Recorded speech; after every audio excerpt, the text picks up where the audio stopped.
Welcome all to Eat, Drink and Explore with Cece. Today we are doing the follow along with me on the F1 cooking circuit. They are now in Azerbaijan and it is round 17 of the circuit.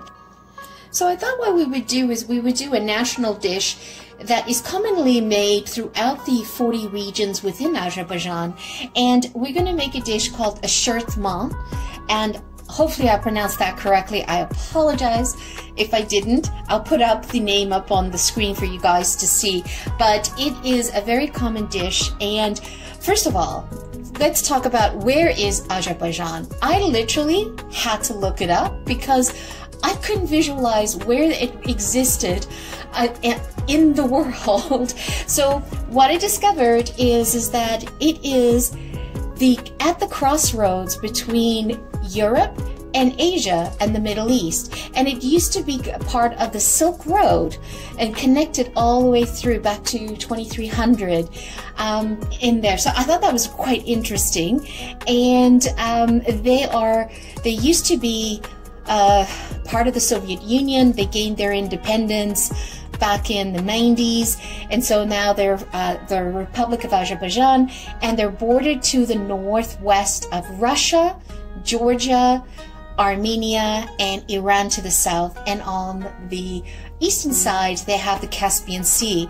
And what's so interesting about Azerbaijan is out of the, I believe there's like 14 climate zones, they have like 11, either 9 or 11 climate zones in their country alone, which means they have an abundance of fertile land, fruits and vegetables, and their mutton. They have a very special lamb that they raise. It's quite good there as well. So on that note, I thought I would share that with you. That's what I love about cooking is that I get to experience and learn about new cultures and countries that I'm not familiar with.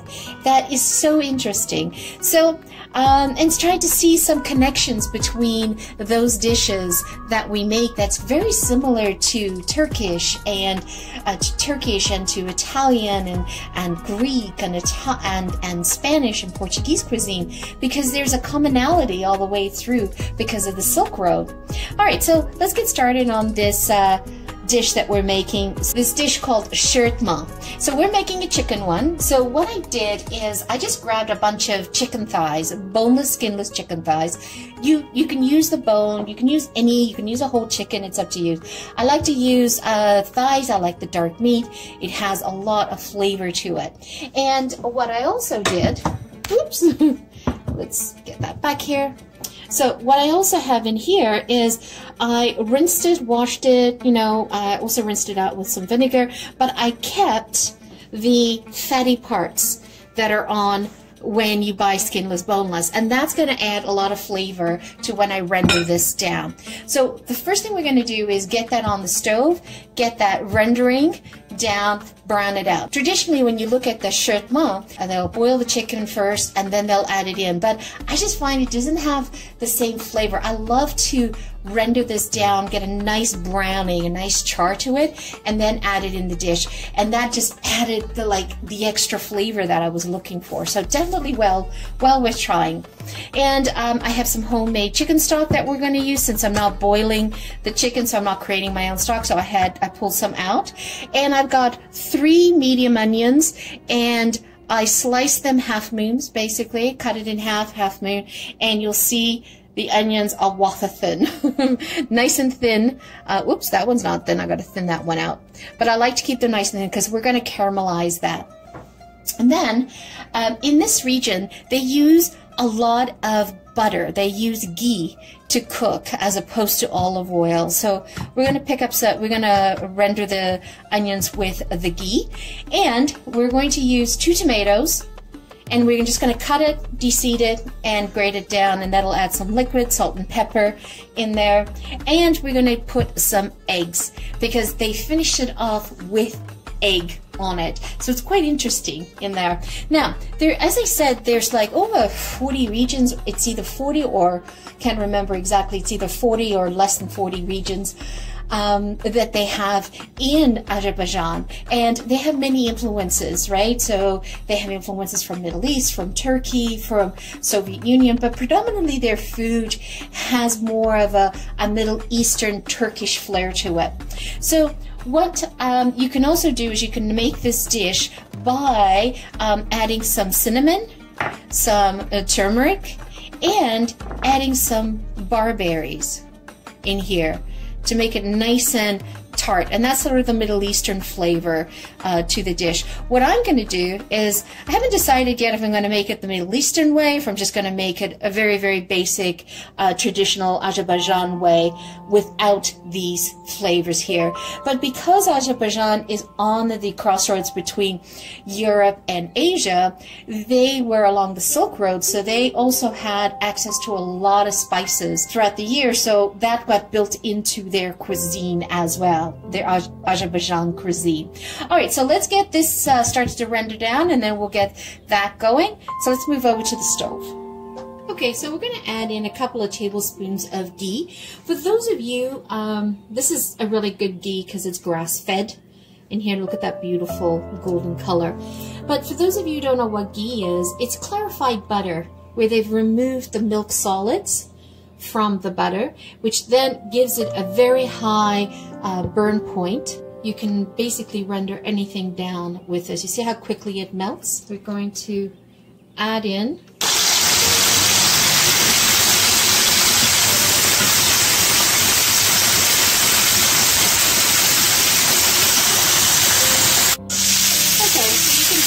ready, so we're going to take it off and put it aside.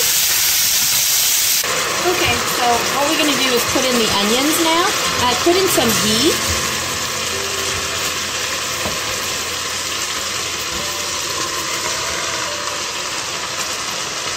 I'm just going to let this caramelize down.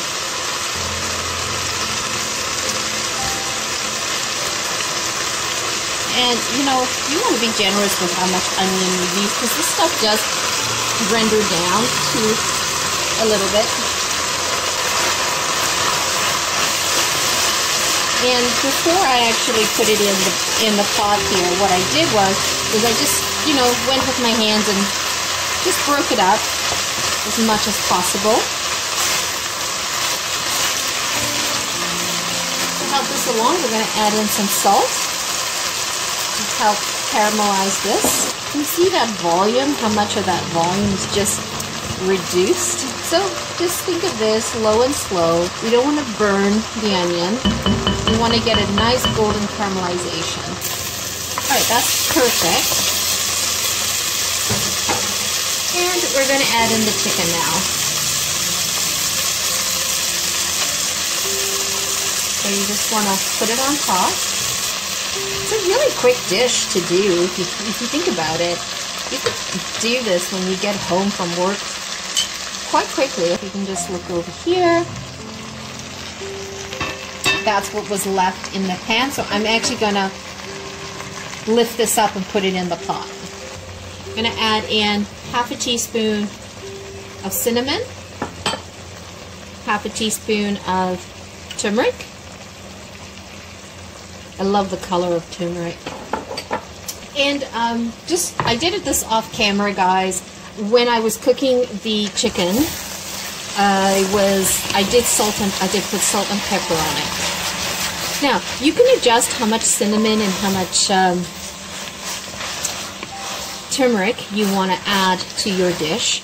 It's up to you. I start with a half a teaspoon, and then I look and I gauge the color on this. So what I'm doing now is I'm just cooking down the spice a little bit before I add in the tomato.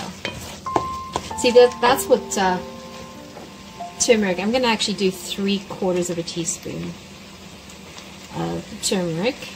And how much chicken thighs I had? I had about 1.25 pounds. All right, and now I'm just going to add in the tomato. Now, the chicken stock. The chicken stock is there for just in case you need to add some liquid to your pot. Maybe your tomatoes weren't very juicy. I definitely got some really juicy tomatoes here, so it doesn't look like I need to worry about that. Oh, the smell of this with the cinnamon and the turmeric. Oh. So I'm going to add in some bayberries. You can add in as much as you want. I'm going to do a 1/4 cup. And the bayberry brings a beautiful, like, tartness to the dish, which will counterbalance the cinnamon. Take your 4 eggs and just scramble them. You just want to pour the egg on top. And let the egg settle in. Try not to stir it. Look at that. Doesn't that just look awesome? Okay, so I made a nice pot of basmati white rice. I washed it, but I used my chicken stock, my homemade chicken stock, to make it instead of water. There's a couple of ways you could serve this. So you could serve it simply like this, and then now what you can do here, you can pull all of this out in a separate dish like this. So you have the caramelized onions at the bottom. Then you have the egg on the top. And then the bayberries add this beautiful jewel tone to the dish as well. And that's what I love about Middle Eastern cuisine, is the fruits and the berries that they use. Oh, I wish you could be here. The smell is so divine. Oh, when you see this, look at that. Look at that gorgeous sauce. Isn't that gorgeous? And let's just pour that. So you can eat this with rice, you could eat this with potatoes if that's what you wanted.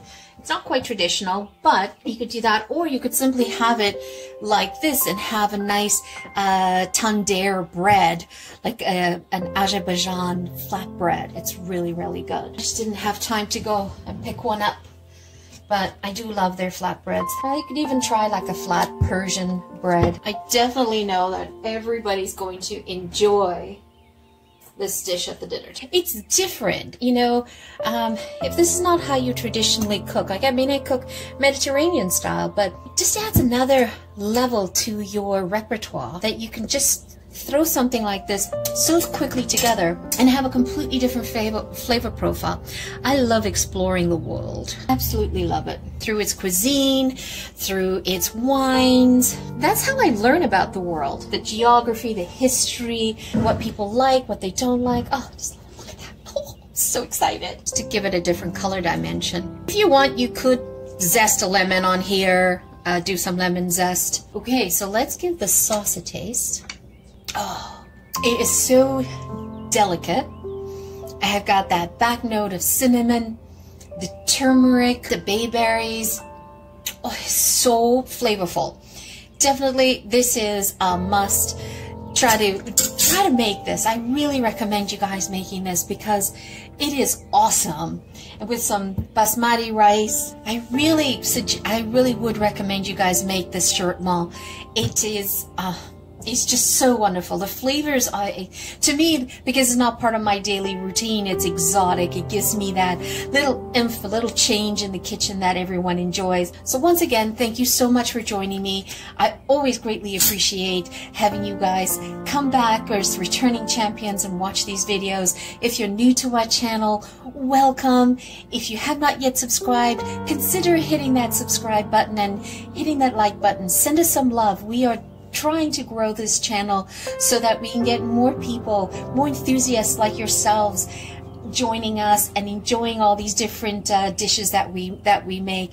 This is what you know, Eat, Drink, and Explore by CC is all about. It's about exploring the world one dish at a time, one drink at a time, and really appreciating other people's cultures.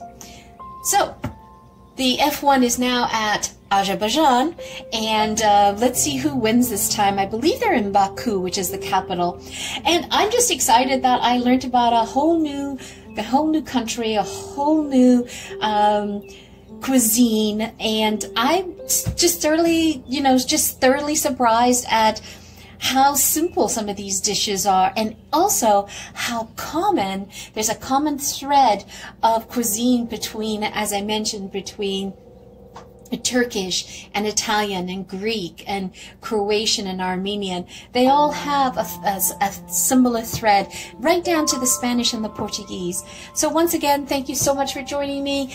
You have a wonderful day, and don't forget to hit that like button and show us that love, and hit subscribe if you haven't yet subscribed so you can get more of these wonderful recipes. Thanks once again. Have a wonderful day. Ciao for now.